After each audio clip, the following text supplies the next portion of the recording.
हरे कृष्णा। हम लोग भगवत गीता ज्ञान प्रबोधिनी के 12वें अध्याय से चर्चा करेंगे। 12वें अध्याय का शीर्षक है शांति सूत्र। आप सभी लोगों का भगवत गीता ज्ञान प्रबोधिनी सत्र में स्वागत है।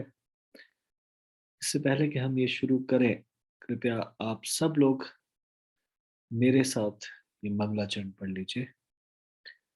ओम अज्ञानतिमिरान्धस्य ज्ञानाञ्जनशलाकया चक्षुरुन्मिलितं येन तस्मै श्रीगुरुवे नमः। श्रीचैतन्यमनोभीष्टं स्थापितं येन भूतले स्वयं रूपः कदा मह्यं ददाति स्वपदान्तिकम्। वन्देऽहं श्रीगुरोः श्रीयुतपदकमलं श्रीगुरुन् वैष्णवांश्च श्रीरूपं साग्रजातं सहगण रघुनाथान्वितं तं सजीवम् साद्वैतं सावधूतं परिजनसहितं कृष्ण चैतन्य देवम् श्री राधा कृष्ण पादान सगण ललिता श्री विशाखान्वितांश। नमो ओम विष्णुपादाय कृष्ण पृष्ठाय भूतले श्रीमते भक्ति वेदांत स्वामिन इति नामिने।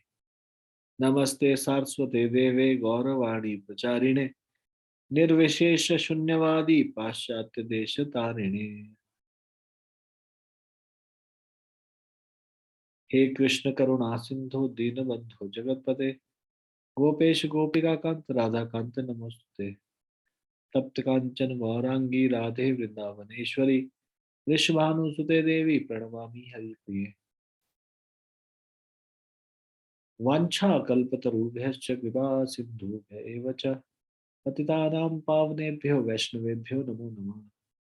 जय श्री कृष्ण चैतन्य प्रभु नित्यानंद श्री अद्वैत गदाधर श्रीवासादि गौर भक्तवृंद। हरे कृष्ण कृष्ण कृष्ण हरे हरे हरे राम राम राम हरे हरे। ठीक है।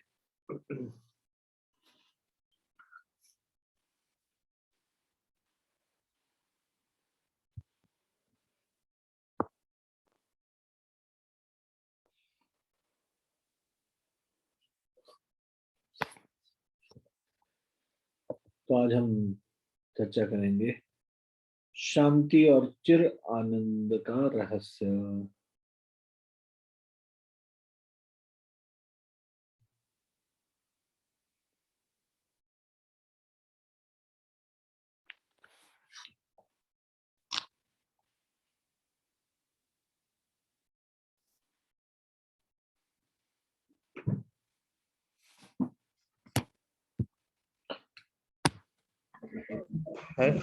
हरे कृष्ण में जानता हूँ।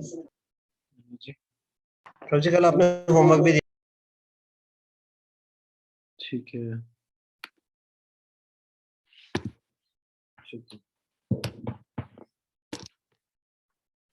कल आपको इस बारे में चर्चा ये करने के लिए दिया था कि जो ये बोल्ड स्टेटमेंट है इसके विषय में इन तीनों भागों को पढ़िए और अपने अनुभव से प्रत्येक के लिए एक उदाहरण दीजिए। तो आपने किया ये, किसी ने कुछ?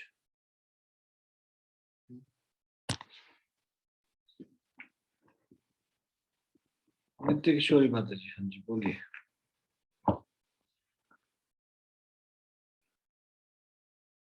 अनम्यूट करके बोलना पड़ेगा, आपकी आवाज नहीं आ रही है। अच्छा एक मिनट, लॉक तो नहीं है? हाँ लॉक है। यस माता जी आप बताइए। हरे कृष्ण प्रभु जी, दंडवत प्रणाम। प्रभु जी गलत भी हो सकता है तो क्षमा करना। प्रभु जी जो सबसे पहला है कि सफलता का रहस्य है कि भगवान के संरक्षण में शरण लेना, उनकी अनुमति के बिना कुछ भी संभव नहीं है। तो प्रभु जी जैसे एक बच्चा यदि माँ बाप के शरणागत रहता है तब उसे कोई भी टेंशन नहीं होती, माँ बाप उसकी सारी जरूरत का ध्यान रखते हैं। यदि बच्चा सड़क पर हाथ छोड़ा के खुद भागे तो उसका एक्सीडेंट होने की भी संभावना हो सकती है। प्रभु जी इसी तरीके से आएंगे फिर तो बोल लूं मैं सारे। हाँ बताइए।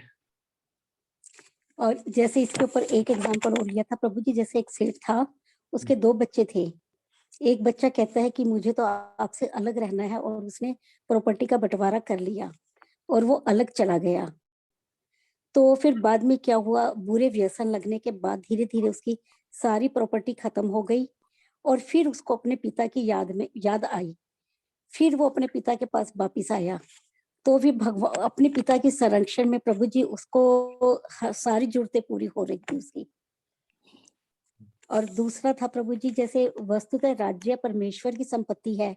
नदियां, समुद्र, जंगल, पर्वत, औषधियां, ये मनुष्य की रचना नहीं है, ये सब परमेश्वर की रचना है, और जीव को भगवान की इस संपत्ति का उपयोग करने के लिए दी जाती है। जैसे सब परमेश्वर की संपत्ति है, हम भी उन्हीं का अंश है भगवान का।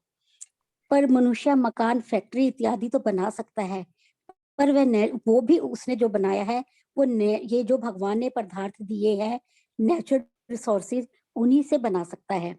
जैसे भगवान ने हमें पीने के लिए पानी दिया, सनलाइट, मिट्टी, फूड, सभी चीजें आवश्यकता की दी है। तो इसीलिए ये सब चीजें परमेश्वर की ही संपत्ति है।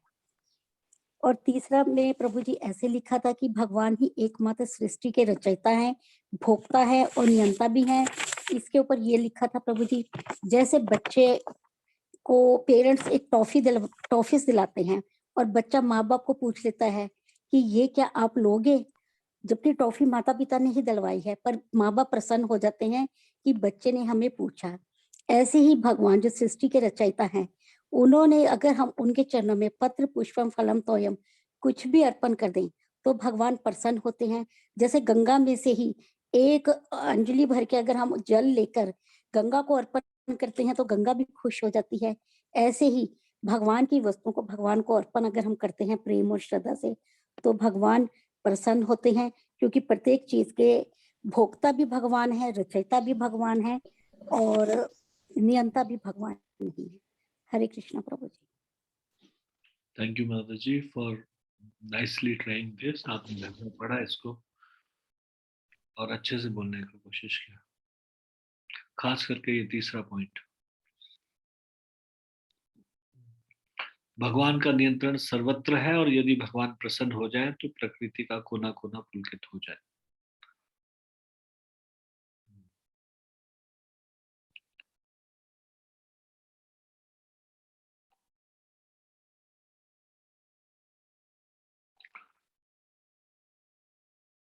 और कोई कुछ तो नहीं बोलना चाहेंगे?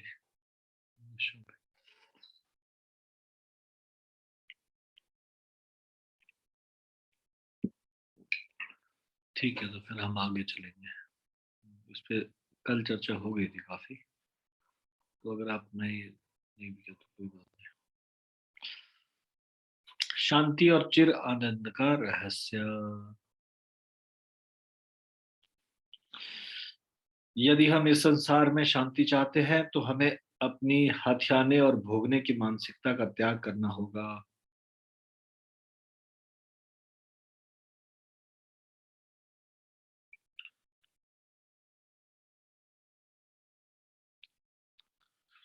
तो मेरा आपसे प्रश्न है यहाँ पे, क्या हमारी हथियाने और भोगने की मानसिकता है इन जनरल? कैसे? ऐसा क्यों लिखा है कि हमें हथियाने और भोगने की मानसिकता का त्याग करना होगा? विचार भी कहा गया कि हीरालाल भाव वो जाते थे उस लॉग इन करना है तो म्यूट करना है सबसे पहले। किसी का आवाज आ रही थी। यहाँ पे पहली लाइन में लिखा है, यदि हम इस संसार में शांति चाहते हैं, तो हमें अपनी हथियाने और भोगने की मानसिकता। दरबार में खड़ा हुए सारे, ठीक है, मतलब राजेंद्र कुमार प्रभु, मैं यहाँ म्यूट कर रहा हूँ, आप फिर से आपका अनम्यूट हो रहा है, कृपया करके ध्यान दीजिए, क्लास में डिस्टर्बेंस हो रही।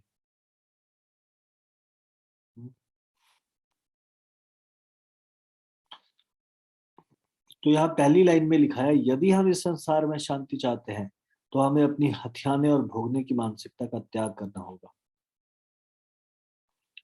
ऐसा क्यों लिखा है, हथियाना और भोगना की मानसिकता? अनिल कुमार प्रभु, यस प्रभु। हरे कृष्ण प्रभु जी धन्यवाद। दंडवत प्रणाम। प्रभु जी मैंने पिछला लेक्चर तो नहीं सुना, लेकिन मुझे ऐसा लग रहा है कि ये प्रॉपर्टी जितनी भी जो वस्तुएं हैं वो सारी की सारी कृष्ण की हैं, और उन्हें अगर हम अपना मानते हैं, अपना मान बैठते हैं, तो वो हथियाना ही है उस चीज को। जैसे कि एक पेड़ पे अगर फल है तो वो फल हमने नहीं लगाए हैं, वो भगवान के हैं, इस वजह से। इसको मैंने सुना नहीं है तो ये इसको ज्यादा अच्छे से एक्सप्लेन तो नहीं कर पाऊंगा, लेकिन मुझे ऐसा लगता है कि सारी की सारी इसका सारी मतलब की सारी प्रॉपर्टी। पेड़ पे लगे हुए फल नहीं खाने चाहिए, ऐसा क्या निष्कर्ष निकला? नहीं नहीं, मुझे ऐसा है कि सारी की सारी चीजें, सारी की सारी वस्तुएं कृष्ण की हैं। हम जो जो पेड़ पे जो फल हमने लगाया है, और अन्य जो मतलब हमने नहीं लगाया, जो फल हमने लगाते हैं, हम उस पेड़ को ना बड़ा भी हम कर सकते हैं, क्योंकि सारी चीजें ऑटोमेटिक चल रही सब है। सब चीजें सही, सब चीजें ठीक, तो इसका निष्कर्ष क्या मतलब जो पेड़ पे लगा हुआ फल है उस पे हमारा कोई अधिकार नहीं, ऐसा? क्योंकि वो जी कृष्ण का है, हमने नहीं लगाया इसलिए जी जी जी। हमारा कोई अधिकार नहीं।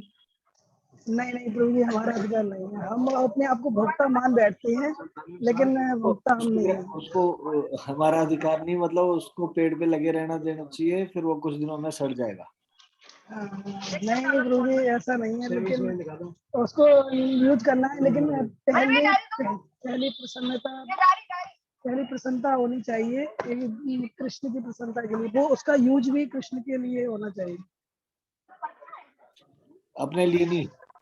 नहीं प्रभु जी, हम नहीं बोल सकते, पहले भगवान म्यूट कर बोलेंगे। लीजिए। अनिल कुमार जी बहुत हार्ड लाइनर बन गए, वो बोलते हैं इस्तेमाल ही नहीं करता, बोले भगवान जी का है, बस भगवान का ही काम आया, हमारे काम नहीं आना चाहिए। थोड़ा सा कुछ ज्यादा ही, थोड़ा अब ज्यादा ही कट्टर नहीं हो गए इसमें।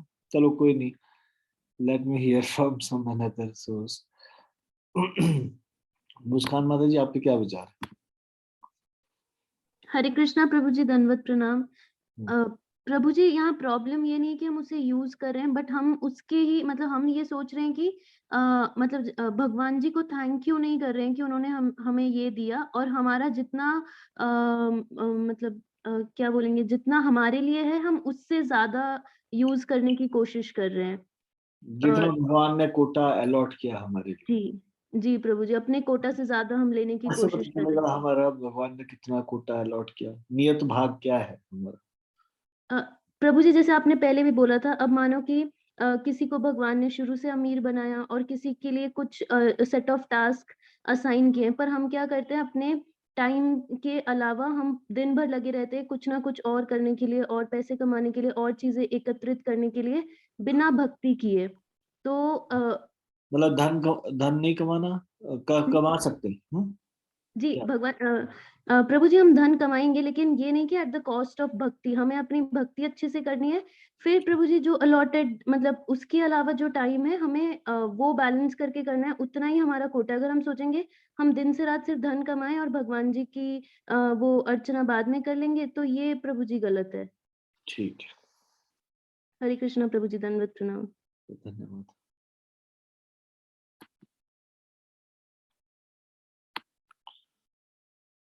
मेहुल प्रभु पहले। 10 मिनट प्रभु। हरे कृष्णा प्रभु जी, दंडवत प्रणाम। प्रणाम प्रभु। प्रभु जी, मैं थोड़ा ट्राई करूंगा जो मुझे समझ आया। प्रभु जी, हम अपने आप को भोक्ता मानते हैं, ये बात सच है, पर हमें जो मुस्कान माता जी ने कहा अभी कि हमें थैंकफुल होना चाहिए कि हमें जो मिल रहा है। ऐसा नहीं है कि हमें जो मिल रहा है उसका यूज नहीं करना, वो गलत है। हमें आंखें दी भगवान ने तो इसलिए दी है कि उसका यूज करें, हमें कान दिए तो उसका यूज करें, पर गलत चीजों में ना करके भगवान के भजन में, कीर्तन में, श्रवण में यूज करें, तो इसका लाभ है। गलत चीजों में यूज करने के लिए मना करते हैं शास्त्र भी, पर शून्य करने को नहीं कहते, खाली गलत चीजों में यूज करने को मना करते हैं। तो अगर हम हर चीज को हर पीछे कैसी, जैसे कि जी प्रभु जी। गलत का की परिभाषा कैसी कैसी? प्रभु जी, जैसे हमने अभी सीखा था विद्या और अविद्या के बारे में, कि अविद्या मतलब मटेरियल नॉलेज में एडवांसमेंट। अगर हम मटेरियल नॉलेज में एडवांसमेंट कर रहे हैं तो वो गलत है, rather than अगर हम स्पिरिचुअल नॉलेज में एडवांसमेंट करते हैं तो वो विद्या का अगर ये साइंटिस्ट मटेरियल नॉलेज में एडवांसमेंट नहीं करते तो हम अभी जूम पे क्लास नहीं लगा रहे। तो मटेरियल नॉलेज में एडवांसमेंट करना कैसे गलत है, समझ नहीं आया मुझे, बताओ थोड़ा। हम एडवांसमेंट करें मटेरियल नॉलेज में पर अपने आप को सुपीरियर ना मान। थोड़ा सा आधा कहा आपने, पूरा नहीं कहा। हमने ये पढ़ा था मटेरियल नॉलेज में एडवांसमेंट फॉर सेंस ग्रेटिफिकेशन, ठीक है। यस यस मटेरियल नॉलेज में एडवांसमेंट के खिलाफ नहीं है डिवोटीज, करें लेकिन भक्ति के लिए उसको उपयोग करें। साइंटिफिक एडवांसमेंट के खिलाफ भी नहीं है भक्त लोग। हम साइंटिफिक एडवांसमेंट में जो भी कुछ वो एडवांसमेंट करते हैं, खोज करते हैं, हम उसको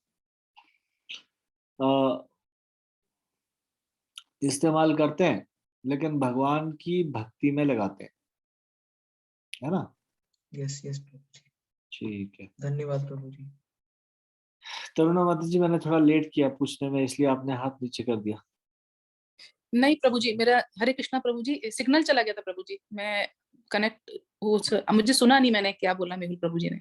मेहुल प्रभु जी ने बोला कि हम कोई भी चीज को इस्तेमाल करें लेकिन भगवान की सर्विस में लगाए। और साथ में इन्होंने ये कहा कि मटेरियल नॉलेज में जो एडवांसमेंट है उसके खिलाफ इन्होंने कुछ बोला था। फिर हमने कहा कि हमने ये पढ़ा था कि तभी हम मटेरियल नॉलेज के एडवांसमेंट के खिलाफ है यदि वो सेंस ग्रेटिफिकेशन के लिए हो, अदरवाइज नहीं। ये बात हुई है। यस माता जी, मिल जा रहा है। बताइए। हाँ प्रभु जी, मेरे आपकी आवाज मेरे को क्लियर नहीं आ रही थी। प्रभु जी मेरे पास दो एग्जांपल से मैं समझा सकती हूँ कि जैसे तो एक आजकल अपने ज्यादा हो के चक्कर में कि इसका मकान बड़े 4 लोग हैं घर में, बड़े से बड़े प्रॉपर्टी बनाते जा रहे हैं और प्रॉपर्टी के चक्कर में वो पेड़ों को, जंगलों को काटते जा रहे हैं अपने पर्पस के लिए। तो हम भोगता है लेकिन उतना जितना हमारे लिए पर्याप्त हो, ना कि हम मटेरियल लाइफ में होड़ दिखाने के लिए बड़े से बड़ा लें। दूसरा प्रभु जी, नॉनवेज के लिए हो सकता है कि जानवर, पशु पक्षी सब भगवान के दिए हुए हैं लेकिन हम उनको नहीं भोग सकते, लेकिन हम अपने आप को मास्टर समझ के हम ये सोचते हैं कि ये भी हमारे भोग के लिए, और हम उनको अपने स्वाद के चक्कर में मार के खा रहे हैं। सही। ठीक है, हथियाने और भोगने की मानसिकता यही है। Everything belongs to us, we are the controller. why shouldn't we the why shouldn't we become the proprietor of everything? But the fact is, वास्तविकता ये है, we are not the proprietor of our own body. हम अपने शरीर के proprietor नहीं है। और किस चीज के स्वामी बने? स्वामी है ही नहीं हम दास है। जीवेर स्वरूप है, कृष्णेर नित्य दास। जब हम स्वामी बनने का प्रयास करते हैं तो हम अपने प्रकृति के विरुद्ध कार्य करते हैं और उसके कारण हम फ्रस्ट्रेट होते हैं क्योंकि हम स्वामी नहीं है और हम स्वामी बनने का प्रयास करते हैं। अच्छे से सेवक बन जाए, जिसकी सेवा के लिए बने, कृष्ण की सेवा की, then we will be happy. हथियाने और भोगने की मानसिकता जब तक नहीं होगी तब तक सुखी नहीं हो सकते, शांति नहीं आएगी जीवन में। ये हथियाने और भोगने की मानसिकता का त्याग करना होगा।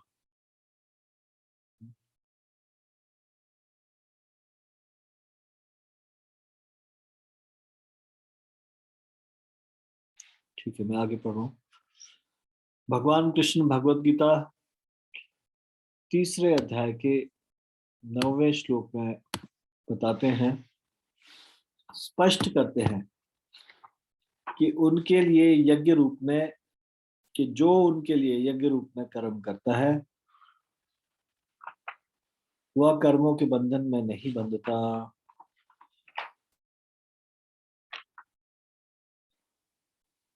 इसलिए यदि हम भगवान द्वारा प्रदत्त नियत अंश से अधिक नहीं भोगते तो हम अपने भीतर मानसिक शांति को प्राप्त कर सकते हैं।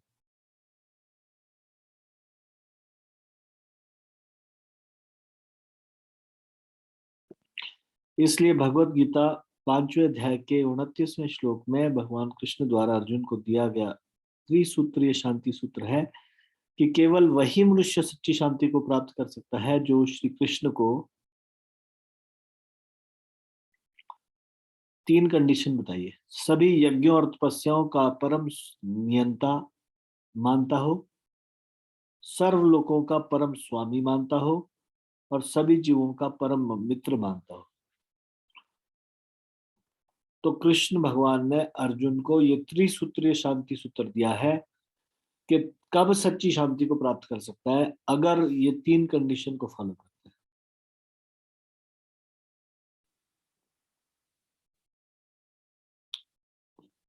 सभी यज्ञों और तपस्याओं का परम नियंता कौन? भगवान। सारे लोगों का परम स्वामी कौन? भगवान। सभी जीवों का परम मित्र कौन? भगवान। अगर ये मानते हैं तो फिर हम सच्ची शांति को प्राप्त कर सकते हैं। वैदिक संस्कृति में लोग भगवान को अपने हृदय और आत्मा से प्रेम करते थे।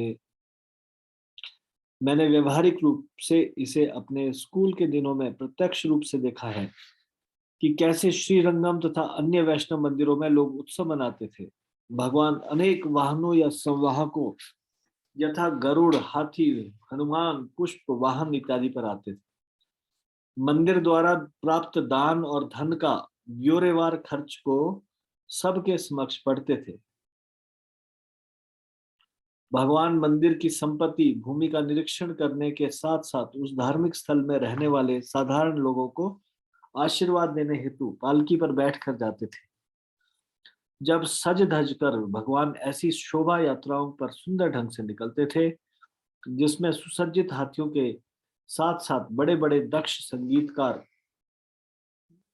नद स्वरम एक मधुर वाद्य यंत्र मृदंग बजाते हुए वैष्णव पवित्र नामों का कीर्तन करते हुए और ब्राह्मण भगवान वैदिक मंत्रों का उच्चारण करते हुए भगवान के पीछे पीछे चलते थे।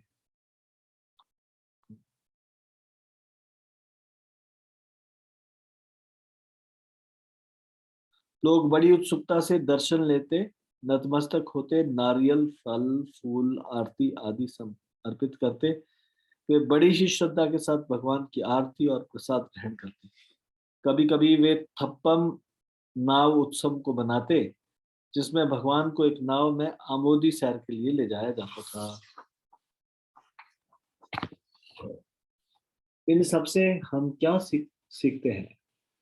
लोग शांति सूत्र भगवान परम नियंता, परम स्वामी और प्रत्येक जीव का हार्दिक मित्र है को स्पष्ट रूप से समझते हैं।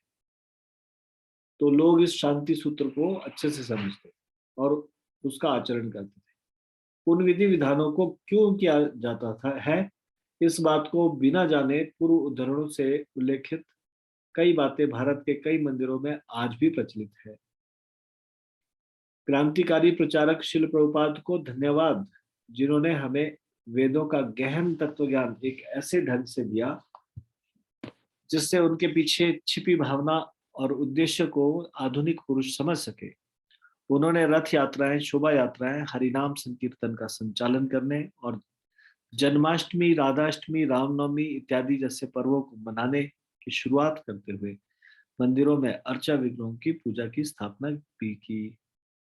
उनकी कृपा से लंदन जैसे शहरों में भी जन्माष्टमी के उत्सव पर 80,000 से अधिक लोग भगवान को अपना प्रेम श्रद्धा के सुमन अर्पित करने और उनकी उपासना करने हमारे मंदिरों में आते हैं।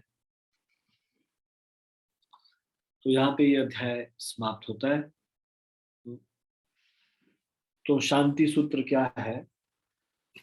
अपने को भोक्ता नहीं मानना, भगवान को भोक्ता मानना पहली चीज।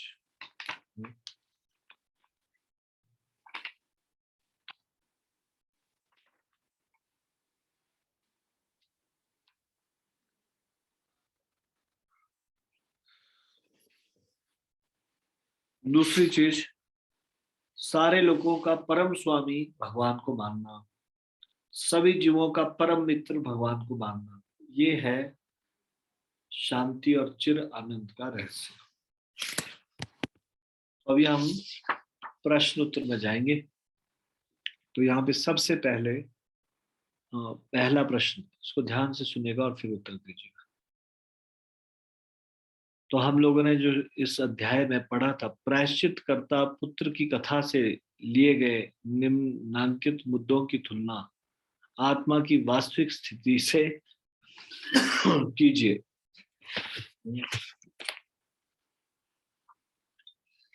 तो अभी आपको याद है हमने इसमें ये चर्चा की थी।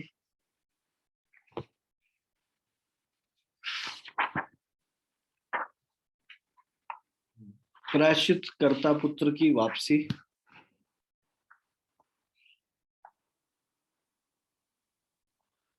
अगर किसी ने वो कहानी नहीं सुनी तो मैं फटाफट से एक बार वो कथा पढ़ लेता हूँ।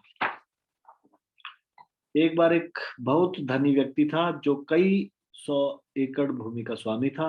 उसके 2 पुत्र थे। पहला पुत्र बहुत आज्ञाकारी था और सदैव अपने पिता के साथ उनके कार्य में हाथ बटाता था। दूसरा पुत्र अवज्ञाकारी था। एक दिन दूसरा पुत्र अपने पिता के पास गया और उसने कहा, पिताश्री, अब मैंने अलग रहने का निर्णय ले लिया है, इसलिए मुझे संपत्ति में मेरा हिस्सा दे दीजिए, जिससे कि मैं आपसे स्वतंत्र हो जाऊं और अकेला रहकर आनंद लूट सकूं। मैं अब आपके साथ और नहीं रहना चाहता। जब पिता ने यह सुना तो वह बहुत दुखी हुए, लेकिन उनके पिता ने अपने पुत्र को समझाने का बड़ा प्रयास किया। प्रिय पुत्र, तुम्हारे लिए अकेला रह आनंद भोगना संभव नहीं है। तुम नहीं जानते कि धन को कैसे खर्च किया जाता है। यदि तुम ऐसा करोगे तो तुम दुनिया के लोगों द्वारा ठगे जाओगे। इसलिए मेरा तुमसे अनुरोध है कि तुम इस घर में हमारे साथ रहो और बाहर जाने का प्रयास मत करो। किंतु दूसरा पुत्र जिद्दी था। उसने कहा, बस कीजिए, मुझे धन में मेरा हिस्सा दे दीजिए, मैं स्वतंत्र रूप से आनंद लूंगा। अब व्यर्थ के उपदेश और बातें और नहीं। पिता बड़ी अनिच्छा से सहमत हो गए, और यदि तुम सचमुच में अकेले रहने के इच्छुक हो तो मैं भला तुम्हें कैसे रोक सकता हूँ। तत्पश्चात पिता ने अपने धन में से दूसरे पुत्र को उसका हिस्सा दे दिया।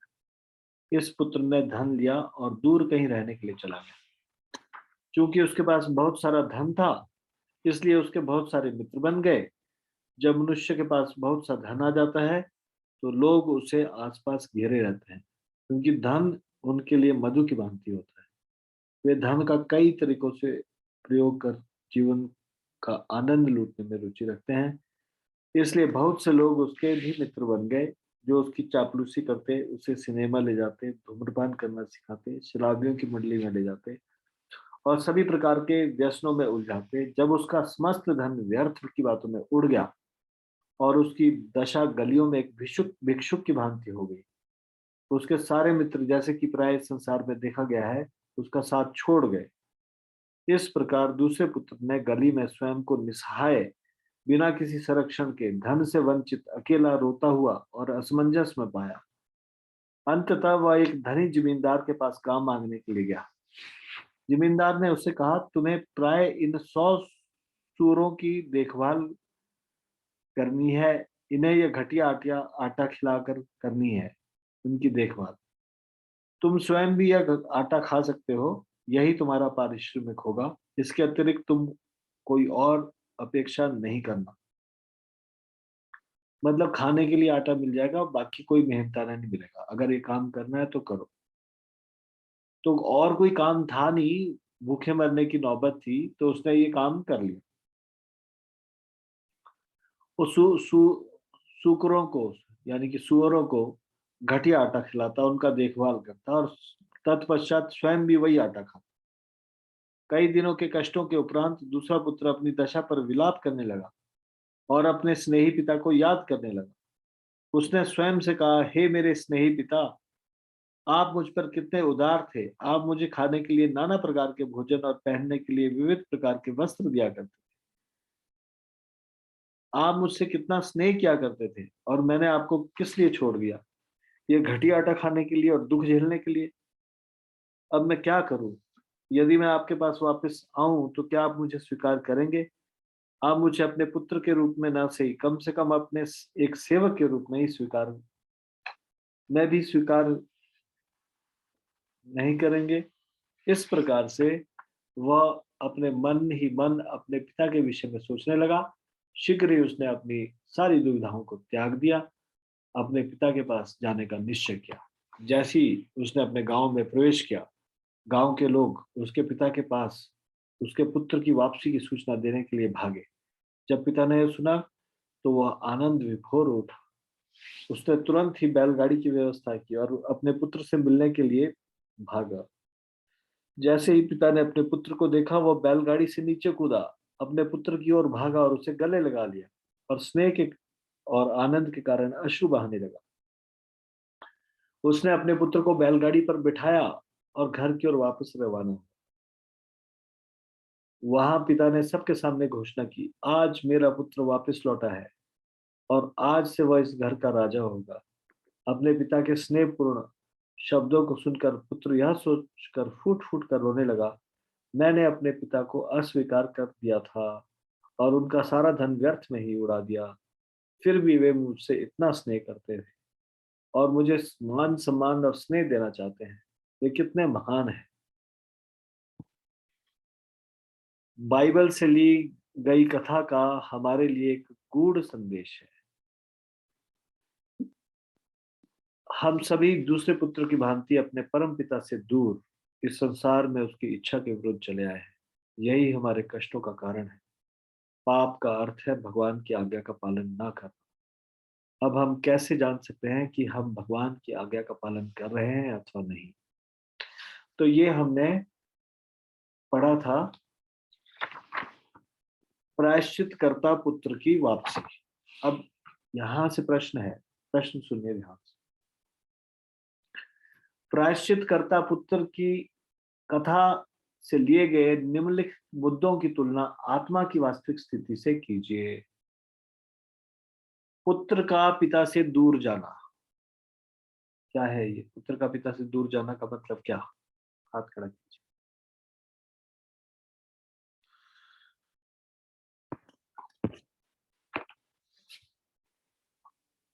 सोनल सुहानी माता जी बताइए। हरे कृष्णा प्रभु जी, दंडवत प्रणाम। प्रभु जी, पुत्र का पिता से दूर जाने का मतलब है कि जब हम भगवत धाम में भगवान के साथ थे तो हमने उनसे विद्रोह करके हमने उनसे अलग होना चाहा और अलग एंजॉयमेंट करने की हमारी इच्छा से हमें इस मटेरियल वर्ल्ड में भेजा गया। हरे कृष्णा प्रभु जी, दंडवत प्रणाम। ठीक है, दूसरा प्रश्न।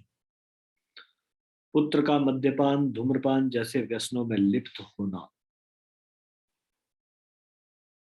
Please raise your hand. पुत्र का मद्यपान धूम्रपान जैसे व्यसनों में लिप्त होने का क्या मतलब है? कोमल सिंह जी माता जी बताइए। हरे कृष्ण प्रभु जी, दंडवत प्रणाम। धन्यवाद प्रणाम। पुत्र का मद्यपान धूम्रपान जैसे व्यसनों से लिप्त होना, आत्मा जो कि शरीर के साथ कैपेबिलिटीज मिलती है जैसे देखना, सुनना, सुंदरता, बुद्धि, शारीरिक बल इत्यादि का दुरुपयोग करना, भगवान की सेवा में लगाए बिना भौतिक संसार के कार्यों में लिप्त करना। हरे कृष्ण प्रभु जी, दंडवत प्रणाम। इसमें कोई ऐड करना चाहते हैं कुछ, या कुछ और आंसर बोलना चाहते हैं?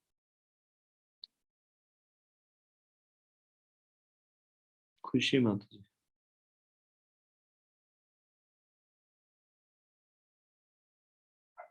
ये सेम है आपको भी? हरे कृष्णा प्रभु जी। हरे कृष्ण। सॉरी प्रभु जी, मुझे सुना नहीं जी। प्रभु जी, मेरा भी सेम ही आंसर। हरे कृष्णा प्रभु जी, दंडवत प्रणाम।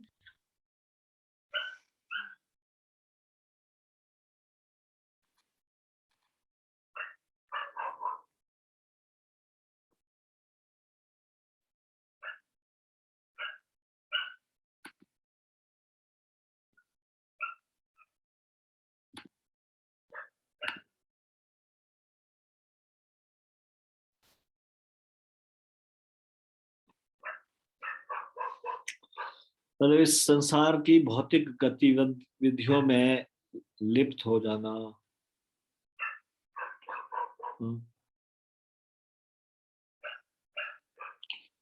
ये उसके समान है।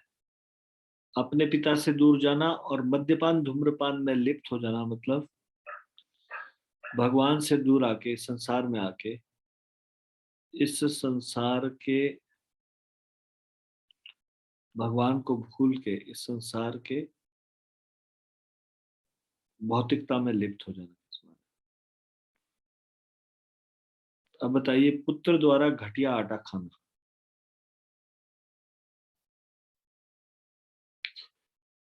इसका क्या मतलब है इस स्टोरी में? ये रूपक कथा है, इसमें घटिया आटा खाना क्या है? नित्य किशोरी माता। हरे कृष्णा प्रभु जी, अपने ही इंद्रिय भोगों के लिए लगना, भगवान को बिना ऑफर किए प्रभु जी भोजन ग्रहण करना। हरे कृष्ण।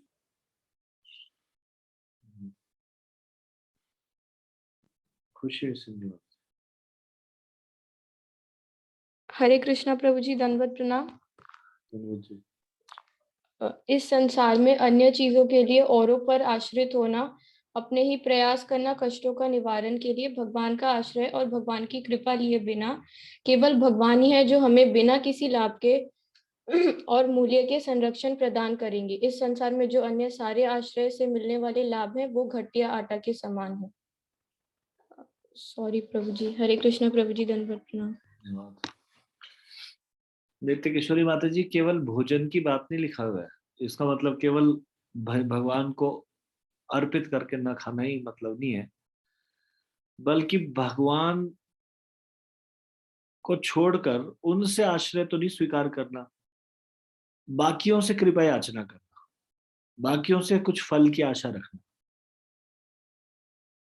मतलब यदि कोई धनी बनना चाहता है तो भगवान की शरण में न जाके भिखारियों से मांगना, जो खुद आगे भिखारी है और उसे मांगते हैं। नहीं, मतलब इस संसार के लोगों से कुछ लाभ की आशा रखना जो खुद भिखारी है, मतलब कि जो खुद अपने लाभ के लिए औरों पे आश्रित, उनसे कुछ फल प्राप्त करना, इस संसार से कुछ फल प्राप्त करना, जो कि वास्तव में भगवान से फल प्राप्त किया जा सकता है। इस भगवान को छोड़ के, यानी कि अपने माता पिता को छोड़ के वो व्यक्ति किसी जमींदार से मांग रहा है, इतना धनी पुत्र होके, और वो उसको घटिया आटा खिला रहा है। अब भगवान से लाभ ना लेके वो इस संसार से लाभ लेना चाहता है, जो कि कष्ट वाला लाभ देते हैं। इस संसार का जो फल है वो कष्ट प्रदान करते हैं, कुछ लाभ मिलता है उसमें कष्ट मिलता है। ठीक है नित्य किशोरी माता जी, ये है घटिया आटा खा। ठीक है प्रभु जी, थैंक।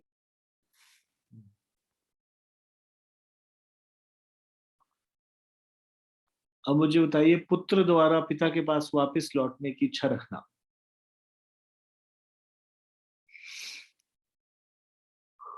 कलावती माता जी बताइए। हरे कृष्णा प्रभु जी, दंडवत प्रणाम। जरूर। जब जीवात्मा इस संसार के कष्टों से उत्प्रेरित हो जाता है और उसका निवारण करने में असमर्थ हो जाता है और निसहाय हो जाता है, तो वह अपनी वास्तविक स्वरूप को जान जाता है। तब वह भगवान की ओर उन्मुख हो जाता है और भक्ति द्वारा उनके नजदीक जाता है। हरे कृष्णा प्रभु जी, दंडवत प्रणाम।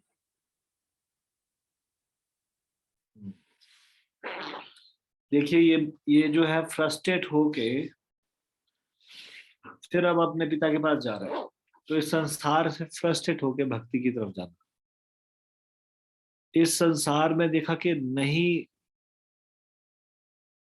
इस संसार में सुख नहीं है, दुख ही दुख है, भगवान की कृपा की आवश्यकता है। तो हम सब भगवान के पुत्र हैं, हम सब भगवान का अंश है। और चलो देर आए दुरुस्त आए, किसी भी तरह से आए, कैसे भी समझ में आई बात कि भगवान की शरण में जाना चाहिए। तो ये इस प्रकार से है, जो इस संसार के ठोकरे खा के कष्टों को अनुभव करके फिर भगवान की तरफ जाना चाहे।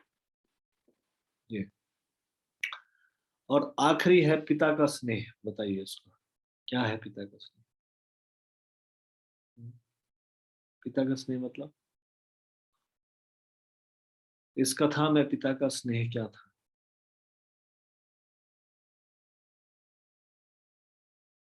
नित्य किशोरी माता जी। हरे कृष्ण प्रभु जी, दंडवत प्रणाम। प्रभु जी, जैसे यदि हम भगवान के संरक्षण में चले जाते हैं तो हमारी सारी चिंताएं ऑटोमेटिक दूर हो जाएंगी। जैसे भगवत गीता के 9th चैप्टर में शायद 21वां या 22वां श्लोक है, जिसमें भगवान ये भी कहते हैं कि जो कोई मेरे शरणागत होता है उसकी जो आवश्यकता है वह पूरी करता हूँ, और जो उसके पास है उसकी मैं रक्षा करता हूँ। तो ऐसे ही जब हम भगवान की शरण में चले जाएंगे तो हमें कोई चिंता नहीं सताएगी, और पिता तो स्नेहमयी होते ही है। हरे कृष्णा जी, कोई गलती हो तो प्रभु जी क्षमा करें। तरुण माता जी, बताइए। पिता का स्नेह हरे क्या? हरे कृष्णा प्रभु जी। ये जो कथा है ये रूपक कथा है, तो ये जी। इसमें क्या कहना चाहते हो पिता के स्नेह का मतलब? पिता का स्नेह मतलब? इसने जैसे प्रभु ने मुझे सुनाई मेरी आवाज? आपकी आवाज कटते हुए आ रही है आज बहुत ज्यादा। हरे कृष्णा प्रभु जी, सुनाई दे रही है? हाँ जी, हाँ, सुनाई। मुझे सिग्नल प्रॉब्लम हो रही है प्रभु जी आज। प्रभु जी, हाँ, पिता का इसने इस प्रकार से, जैसे आपने अभी बोला कि देर आए दुरुस्त आए। हम मानव शरीर में होते हुए भी भगवान हमें देखते हैं, हम उनके बच्चे हैं। भगवान हमें इतनी वो देते हैं कि जाओ, तुम्हें इस संसार में जो करना है, जितना सुख पाना है, हम उसको करते रहते हैं, भोगते रहते हैं। लेकिन जब हमको समझ में आती है, चाहे वो भली देर से आती है, लेकिन जैसे ही हम उनकी शरण में आते हैं तो भगवान हमसे इतना हमारे पीछे नहीं देखे कि इसने इतना टाइम निकाल दिया, या ये इतने दिनों देर बाद आया, या इसने मेरे साथ ऐसा किया, या मेरे को इसने प्रसाद नहीं चढ़ाया। जब हम जैसे पूरे भाव से जिस एज में जिस समय जब लगते हैं तो भगवान हमें पूरी अपनी पूरी करुणा से, पूरे प्रेम से हमें अपनाते हैं और हमारा मार्गदर्शन आगे करते हैं। खुशी माता जी। हरे कृष्णा प्रभु जी, दंडवत प्रणाम। बच्चे। भगवान कृष्ण का स्नेह पूर्वक जीवात्मा का स्वागत करना। जैसा कि हम देखते हैं कि भगवान जो है एफर्ट ओरिएंटेड है और रिजल्ट ओरिएंटेड नहीं। तो जब भगवान देखते हैं कि जीवात्मा उनकी ओर उन्मुख होना चाहता है, उनकी भक्ति करने का प्रयास कर रहा है, तो वे स्नेहवश उसकी सहायता करते हैं, जिससे वह इस भौतिक संसार से मुक्त हो सके और वापस भगवत धाम लौट सके। हरे कृष्णा प्रभु जी, दंडवत प्रणाम।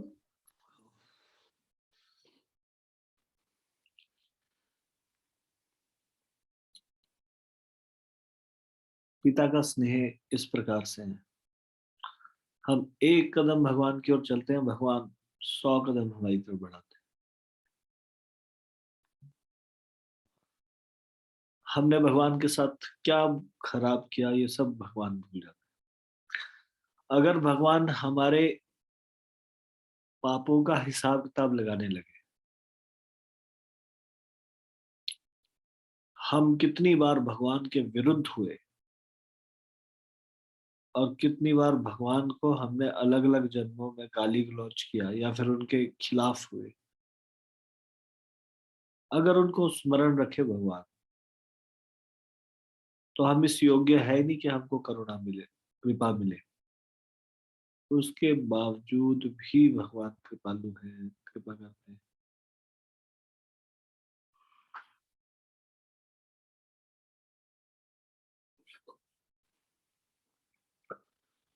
ये पिता का स्नेह है, भगवान का स्नेह है जीवात्मा पर। इतनी गलतियां करने के बाद भी थोड़ा सा भी कोई भगवान की ओर उन्मुख होना चाहिए, भगवान उसकी सहायता करें। ठीक है, नेक्स्ट क्वेश्चन। लोगों द्वारा सुख की आकांक्षा रखने में क्या बुराई है? उदाहरण सहित समझाइए। सुख की आकांक्षा रखें तो उसमें क्या समस्या है? क्या सुख की आकांक्षा रखना स्वाभाविक नहीं है? क्या हमको दुख की आशा रखनी चाहिए? फिर क्या समस्या है? लोगों द्वारा सुख की आकांक्षा रखने में क्या बुराई है? उदाहरण सहित समझाइए। करुणा माता जी।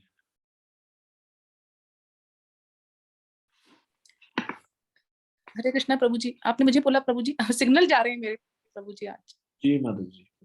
हाँ, प्रभु जी, एक बार फिर से क्वेश्चन सुख की आकांक्षा रखने में क्या बुराई है, ये प्रश्न उदाहरण सहित समझाइए। कि सुख की आशा रखने में कोई बुराई नहीं है प्रभु जी, लेकिन हम इंसान से इंसान पे जितनी हम आशाएं रखेंगे तो ये संसार तो दुखालय है और ये परमानेंट नहीं है, ये टेम्परेरी है। उस सुख हमें मिलेगा, लेकिन वो जैसे भगवान की शरण में जाएंगे तो हमें परमानेंट सुख मिल सकता है, लेकिन हम ये इंसान से अपेक्षा रखते हैं कि हम उसको हमें सुख दे और परमानेंट दे, लेकिन इंसान का या इस मानव शरीर का या मटेरियल लाइफ में कुछ भी चीज परमानेंट नहीं है। वो थोड़ी देर के लिए रहेगी, उसके बाद वो चली जाएगी, तो परमानेंट चीज नहीं मिलेगी। बिल्कुल ट्रू।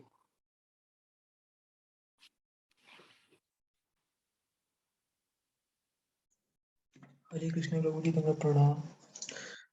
प्रभु जी, सुख आपने जिसे पूछा सुख में क्या नुकसान है, सुख में नुकसान ये है कि हमेशा अंततः वो दुखी देगा। सुख वास्तविक सुख है ही नहीं, हमें भ्रम है सुख का। जिस प्रकार मतलब आपने एग्जांपल दिए थे कुछ कि हमारे अंदर एंजॉयिंग मेंटालिटी है, उसके कारण एंजॉयिंग मेंटालिटी के कारण हमको लगता है कि ये सुख वास्तविक सुख है, पर कुछ ही क्षण में हमें समझ आता है कि वो सुख वास्तविक सुख नहीं है, वो अंततः हमें दुख देगा। बहुत से ऐसे एग्जाम्पल आ सकते हैं जहाँ पर हमें ऐसा प्रतीत होता है कि ये खाली हमारा भ्रम है।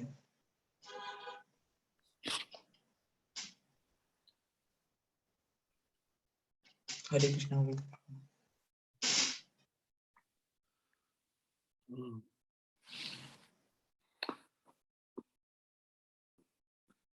और भी हाथ खड़े थे, अभी हाथ नीचे हो गए।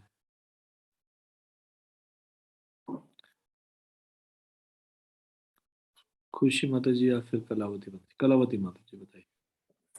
हरे कृष्णा प्रभु जी, दंडवत प्रणाम। प्रभु जी इस चैप्टर में जो दिया उसके अनुसार बोले, वैसे तो भक्तों ने ठीक ही बोला है। ये जैसे कि ये संसार दुखालय महाशाश्वतम है, या जो सुख है वही हमारे दुखों का कारण है। जगमगाती माया के भौतिक जगत के सभी आकर्षण या प्रलोभन वास्तविक सुख नहीं दे सकते। बिना भगवान के प्रसंग के सुख प्राप्ति हेतु क्षणिक भौतिक सुखों यथा धन, स्वर्ण, भूमि, संपदा, स्त्री, पुरुष, प्रतिष्ठा, संपत्ति इत्यादि की लालसा रखने वाले मनुष्य मरुस्थल में मृग तृष्णा के पीछे दौड़ने वाले पशु के समान है। हरे कृष्णा प्रभु जी, दंडवत प्रणाम। ठीक है, धन्यवाद। देखिए, सुख की इच्छा रखने में कोई प्रॉब्लम नहीं।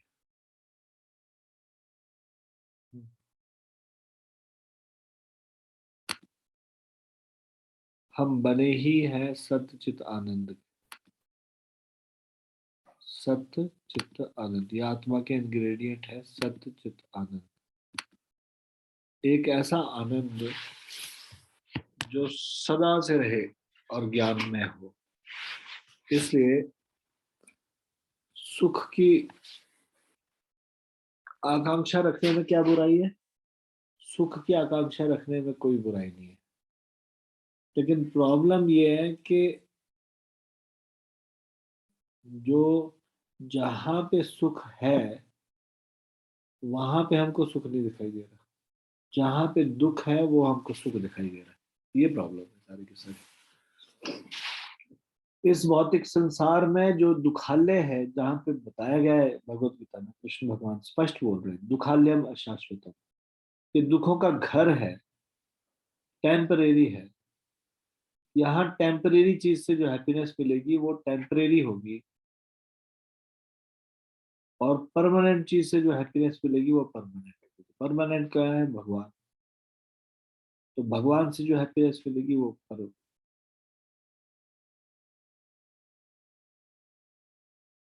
भगवान से जो हैप्पीनेस मिलेगी वो परमानेंट होगी, क्योंकि भगवान परमानेंट है। इस संसार से जो हैप्पीनेस मिलेगी वो टेम्परेरी होगी, क्योंकि ये संसार टेम्परेरी है।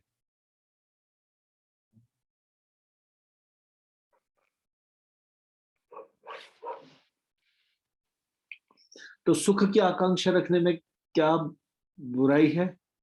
इस संसार में जो हम इस संसार से सुख की अपेक्षा रख रहे हैं उसमें बुराई ही बुराई है। संसार, अब ये अब अगर ये पूछा जाए, मैं ये कहूं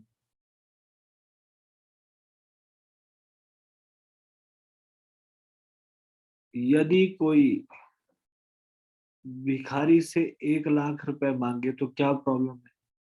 प्रॉब्लम ही प्रॉब्लम है। भिखारी के पास कोई पैसे है थोड़ी नहीं, वो आपको 1 लाख रुपया दे सकता है? वो खुद भिखारी है, उसके पास है ही नहीं। इस संसार में अगर सुख की आकांक्षा रखे तो क्या प्रॉब्लम है? प्रॉब्लम ही प्रॉब्लम है। इस संसार में सुख मिल ही नहीं सकता। भगवान की भक्ति में यदि कोई सुख की आकांक्षा रखे तो कोई प्रॉब्लम नहीं। हमारा स्वरूप सच्चित आनंद है, तो हम आनंद, भगवान हमेशा आनंद की खोज में रहते हैं, हम भी हमेशा आनंद की खोज में रहते हैं। भगवान आनंद का घना स्वरूप है, हम भी आनंद को ही ढूंढते रहते हैं।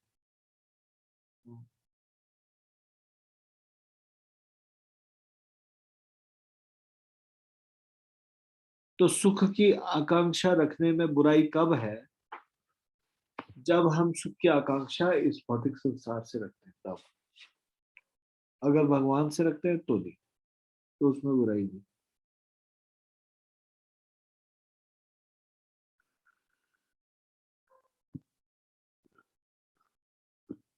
नेक्स्ट क्वेश्चन, कोई मनुष्य चोर कैसे बनता है? मनुष्य पापी कैसे बनता है? भाई,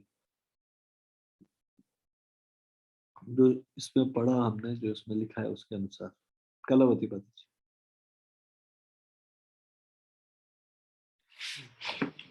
जी। यस माता जी बताइए। हरे कृष्णा प्रभु जी, दंडवत प्रणाम। Yes, ma'am. इस संसार में सभी वस्तुएं भगवान की है, सभी वस्तुओं पर उनका स्वामित्व और नियंत्रण है, और सभी वस्तुएं उनके आनंद के लिए ही बनी है। हम उनकी संतान है। यदि हम भौतिक स्रोतों पदार्थों का शोषण अपने आनंद के लिए करेंगे तो वही पदार्थ हमारे कष्टों का कारण बनेंगे। जैसे हम प्रकृति से वायु, जल, अनाज, खनिज तथा कच्ची धातुओं, मोतियों और पत्थरों इत्यादि जो कि सब भगवान की वस्तुएं हैं, उनको लेते हैं तो हम चोर बन जाते हैं, और जब उनका उपभोग स्वार्थ भाव से करते हैं तो हम पापी बन जाते हैं। हरे कृष्ण प्रभु जी, दंडवत प्रणाम। क्या करा? फोन करना किसे? मम्मी को। अरे बोल, किसी की आवाजें आ रही है घर से, ध्यान दीजिए।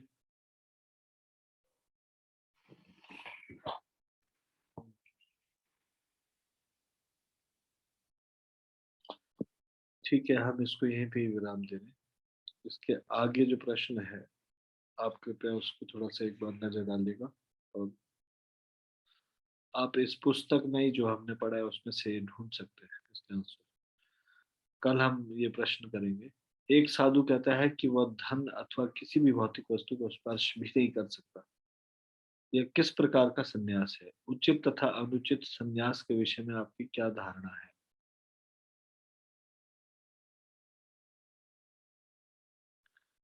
एक अगला प्रश्न होगा, किसी मनुष्य द्वारा अपने मन तथा इंद्रियों को वश में करने का प्रयास न करने से क्या होता है? अगर कोई अपने मन और इंद्रियों को वश में करने का प्रयास न करे तो क्या होगा?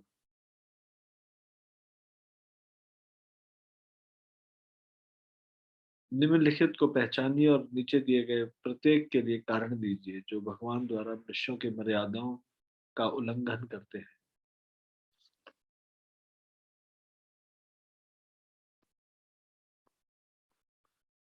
उसमें फिर 4-5 कंडीशन बताई हुई है। ऐसे होटल में काम करना जहाँ पे गौमांस बिकता हो, सिगरेट बनाने वाली कंपनी में सहभाग, विवाहित पुरुषों का कंपनी सेक्रेटरी से अनैतिक संबंध, यश प्राप्ति का आनंद व्यक्त करने हेतु बियर बार में पार्टी।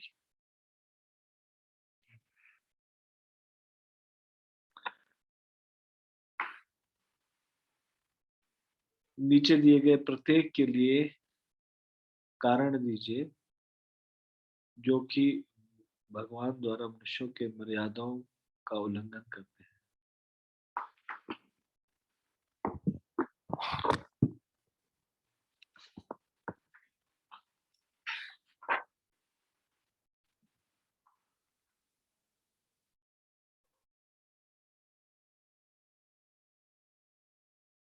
इसका एग्जैक्टली क्वेश्चन ये है, identify and give reasons for the ones given below that are beyond the quota allotted by God for humans. फिर उसके बाद आएगा what is the difference between path of विद्या and अविद्या। विद्या तथा अविद्या के पथ में क्या अंतर है, तो ये प्रश्न हम कल करेंगे।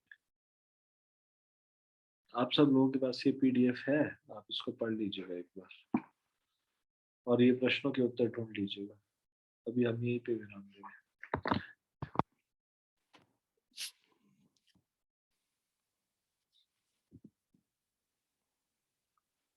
भगवद गीता ज्ञान प्रबोधिनी की जय, श्रीमद् भगवद गीता की जय, शिल प्रभुपाद की जय, निताई गौर प्रेमानंदे।